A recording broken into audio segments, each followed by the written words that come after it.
اور کمال کی بات جا کے نبوت ملی. تو نبوت ملتے ہی جن سے فرار ہو کے گئے تھے اللہ کہنے جانا کدھر ہے؟ سیدھا فرعون کے پاس, اس کے محل میں جا کے کہنا ہے کہ تو رب نہیں ہے. رب کون ہے؟ اللہ ہے.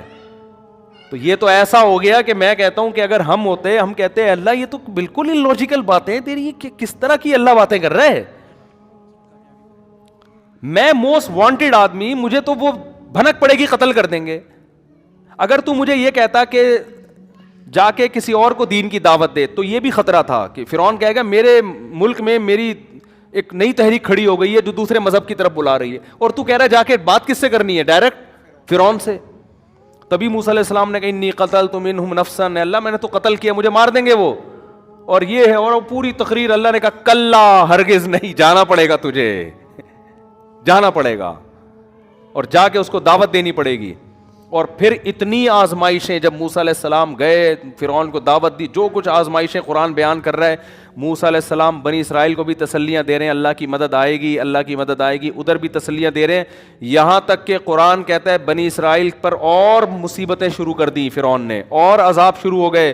یہاں تک کہ بنی اسرائیلی جو حضرت موسیٰ کو پیغمبر مانتے تھے, معجزے دیکھ چکے تھے, کہنے لگے اوذینا من قبل ان تأتینا ومن بعد ما جئتنا, اے موسیٰ تیرے آنے سے ہمیں کوئی فائدہ نہیں ہوا, تیرے آنے سے پہلے بھی عذاب میں اور تیرے آنے کے بعد بھی ہم عذاب میں ہیں. اور حضرت موسیٰ کیا تسلی دے رہے ہیں؟ عسیٰ ربکم ان یہلک عدوکم, امید رکھو اللہ تمہارے دشمن کو ہلاک کرے گا. یہ جو اتنے ساری ناکامیاں اللہ پیدا کر رہا ہے, ناکام کرنے کے لیے نہیں. اگر اللہ ہمیں ناکام کرنے کے لیے کر رہا ہے, اس کا مطلب اللہ کی نظر میں فرعون بڑا ہے اور ہم اللہ کی نظر میں چھوٹے. تو فرعون کیسے بڑا ہو سکتا ہے؟ وہ تو عیاش ہے, وہ تو ظالم ہے. یہ توکل چاہیے اللہ کو اپنے بندوں سے. بات سمجھ میں آ رہی ہے کہ نہیں آ رہی ہے؟ اور یہ توکل ہمیں اللہ کو چاہیے نجی زندگی میں بھی, دفتروں میں بھی, گھروں میں بھی, کاروبار میں بھی, مسجدوں میں بھی, ہر جگہ یہ والا توکل اللہ کو ہم سے چاہیے کہ تم نے کام پورا کرنا ہے, نتیجہ کس پہ چھوڑنا ہے؟ اللہ پہ. غلط بھی ہو رہا ہے تو بس صحیح ہو رہا ہے. سمجھ میں نہیں آ رہی میرا خیال ہے بات؟ غلط بھی ہو رہا ہے تو صحیح ہو رہا ہے بس, پھر سکون بھی ملے گا, پھر صحیح بھی ہونا شروع ہو جائے گا, ورنہ غلط ہی ہوتا رہے گا. اور اگر آپ نے اللہ کو راضی نہیں کیا ہوا نا, پھر اللہ کی قسم اٹھا کے کہتا ہوں کہ اگر صحیح بھی ہو رہا ہے تو کیا ہو رہا ہے؟ غلط ہو رہا ہے. یہ آپ کی خوش فہمی ہے کہ صحیح ہو رہا ہے, یہ آپ کی دیکھو جب کسی دشمن کو آپ نے بلایا, آپ کے دشمن نے آپ کو بلایا, آپ کو نہیں پتا تھا کہ یہ میرا دشمن ہے, اس وقت آپ کو معلوم نہیں تھا.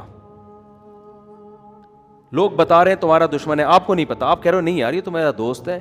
اس نے رسگلوں کا ڈبہ سامنے لا کے رکھ دیا, آپ نے 3 رسگلے کھا لیے. بعد میں کسی نے ثابت کر دیا کہ یہ کون تھا آپ کا دشمن, آپ فوراً الٹی کی گولیاں کھاؤ گے, یار یہ رسگلے نکالو, یہ اتنا بڑا دشمن ہے, یہ تو مجھے قتل کرنے کے لیے تلاش کر رہا تھا. آپ کو ان رسگلوں سے بو آنا شروع ہو جائے گی, خوف آنا شروع ہو جائے گا. جو اللہ والے لوگ ہوتے ہیں نا, گناہ کرنے کے بعد اگر ان کو عزتیں ملیں, پیسے ملیں, گناہ بھی ہو رہے ہیں پھر بھی سب کچھ مل رہا ہے, وہ اس پیسے سے, عزت سے کبھی خوش نہیں ہوتے. کہتے ہیں اللہ کوئی مجھے بڑی تباہی میں ڈالنا چاہ رہا ہے. کیونکہ موسیٰ علیہ السلام جب فرعون کو دعوت دی ہے تو فرعون کی ترقی کا گراف کم کے بجائے اور اوپر جانا شروع, اور بنی اسرائیل پر ظلم کا گراف وہ بھی اوپر جانا شروع, یعنی وہ اور تنزل کی طرف جانا شروع ہو گئے. لیکن موسیٰ علیہ السلام تسلیاں دے رہے ہیں کہ صبر کرو, اللہ تمہیں حکومت دے گا. ان الارض للہ, دیکھو زمین اللہ کی ہے, یرثھا من یشاء یورثھا من یشاء, ان الارض للہ یرثھا من یشاء, جس کو چاہتا ہے وارث بناتا ہے. تو یہ توکل اللہ ہم سے چاہتے ہیں. بات میرا بیان شروع کہاں سے ہوا تھا, یہ کہاں چلا گیا بیان نا؟ اچھا, پھر آخر میں موسیٰ علیہ السلام کو دیکھو نا, پھر اللہ نے حضرت موسیٰ کی مدد آ گئی, اور اللہ نے کہا کہ بنی اسرائیل سے کہیں کہ مصر سے نکل جائیں. اب تھوڑا بنی اسرائیل کو سکون ملا, بھائی اب انتظام ہو گیا, اب ہم نکل کے کہیں جائیں گے, ہنسی خوشی زندگی گزاریں گے. لیکن یہاں پھر کامیابی میں ناکامی, ادھر نکلے فرعون کو پتہ چل گیا. اب بنی اسرائیل کہہ سکتے تھے کہ یہ لے بھائی, اے اللہ تو کیسی دعائیں قبول کر رہا ہے, یہ تو سمجھ میں آنے والی بات ہے نہیں.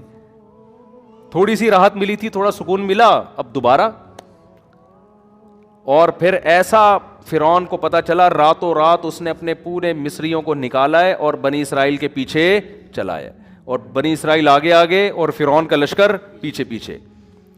شاید تھوڑی سی امید تھی، 1% چانس تھا بنی اسرائیل کو یہ خیال ہو کہ ہماری اسپیڈ فرعون کی اسپیڈ سے کیا ہے، زیادہ تیز ہے، شاید اللہ اس طرح سے بچانا چاہتا ہو کہ ہماری اسپیڈ بڑھا دے، لیکن آگے کیا ہے، راستہ بلا دیا۔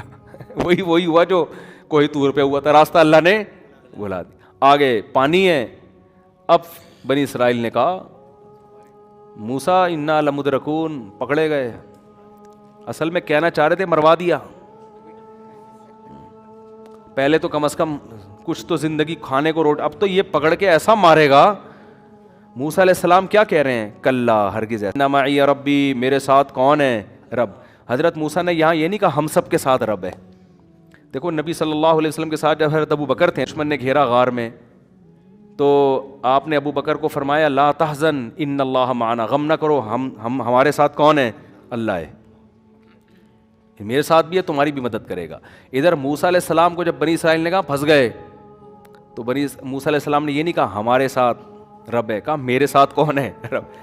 علماء نے نکتہ لکھا ہے کہ موسیٰ علیہ السلام کو یقین نہیں تھا کہ یہ قوم بچے گی، کیونکہ دیکھ رہی ہے کہ اتنے معجزے دیکھ لیے، اللہ ہر مشکل سے نکالتا ہے تو اب بھی نکالے گا، توکل کرو۔ اب بھی کیا کہہ رہے ہیں، مارے گئے۔ تو اس لیے موسیٰ علیہ السلام کو ڈر یہ تھا کہ اللہ نے تو بچانے کے وعدے کیے ہوئے، لیکن ان کی حماقتوں کی وجہ سے کہیں اللہ ایسا نہ ہو کہ ان کو یہی ختم کر دے۔ تو کہہ رہے ہیں مجھے اللہ بچائے گا، تمہاری کوئی گارنٹی نہیں ہے، تمہاری حرکتیں ایسی ہیں، لیکن اللہ نے بچایا۔ اور ظاہر ہے اللہ نے اس لیے بچایا کہ موسیٰ علیہ السلام کو تو اللہ نے بنی اسرائیل کے لیے رکھا ہوا تھا نا، وہ جیسے وہ گواہ موسیٰ علیہ السلام لے کر گئے تھے کوہ طور پہ، بنی اسرائیلیوں نے کہا تھا ہم جب تک اللہ کو اپنی آنکھوں سے نہ دیکھ لیں، تورات اترتے ہوئے نہ دیکھ لیں، ہم ایمان نہیں لے کر آئیں گے۔ تو 70 آدمی موسیٰ علیہ السلام گواہ کے طور پہ لے گئے، تو ان گواہوں نے جب تورات اپنے آنکھوں سے دیکھ لی تو کہنے لگے ہم اللہ کو بھی دیکھیں گے۔ حضرت موسیٰ کو غصہ آیا اور اللہ کا بھی غضب آیا، اللہ نے ان 70 کے 70 کو موت دے دی، کتنے نالائق۔ تو موسیٰ علیہ السلام نے کہا اللہ جو گواہ تھے ان کا تو سب کا انا للہ ہو گیا ہے، میری قوم تو کہے گی کہ یہ تو گواہی مروا کے آ گئے بھائی، یہ تو اور مجھے۔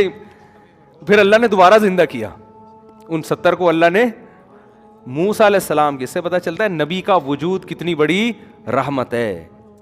تو بعض دفعہ اللہ بنی اسرائیل کی پرواہ نہیں کر رہے ہیں، اللہ موسیٰ کلیم اللہ کی پرواہ کر رہے ہیں کہ اپنے پیغمبر کو میں اتنی ٹینشن میں نہ ڈالوں، تو چلو ان کو عذاب میں مار دیا، دوبارہ زندہ کرو، ٹھیک ہے نا، چلو بھائی جاؤ دوبارہ جا کے گواہی دو۔ انہوں نے جا کے گواہی دی، پھر جا کے ہاں بھائی یہ وہی تو ہم نے خود دیکھا ہے پہاڑ پہ جو ہے نا اترتے ہوئے، یہ تورات ہے، یہ موسیٰ علیہ السلام نے کہیں چھپے ہوئی تختیاں نہیں رکھی ہوئی تھی، ہم نے خود اترتے ہوئے دیکھی ہیں، جا کے گواہی دی۔ تو ان تمام باتوں سے پتہ چلتا ہے بھائی مسلمان کا لائف اسٹائل اور غیر مسلم کے لائف اسٹائل میں زمین آسمان کا فرق ہے۔ غیر مسلم کیلکولیٹر پہ یقین کرتا ہے، وہ کہتا ہے اتنے پیسے بینک میں، ڈبل روٹی کی قیمت اتنی ہو گئی ہے، اور انڈے اتنے روپے کے ہو گئے ہیں، 2 بچے ہی اچھے ہیں۔ آئی بات سمجھ میں؟ بلکہ وہ 2 بھی کہتا ہے گورنمنٹ پالے، میں کیوں پالوں، بیگم اپنے خرچے پہ چائے بنائے گی، میں اپنے خرچے پہ چائے بناؤں گا، میں اپنا پیسہ ایکچولی میں اپنا بزنس کسی کے ساتھ شیئر نہیں کر سکتا، I am main of money, اس طرح کے ڈائلاگ بھی بولے جاتے ہیں، میں پیسے کا غلام۔ مسلمان کیا کرتا ہے، ادھر جیب میں پیسہ آیا، اس کو سمجھ میں نہیں آ رہا تو کھلائے کس کو وہ بیٹھ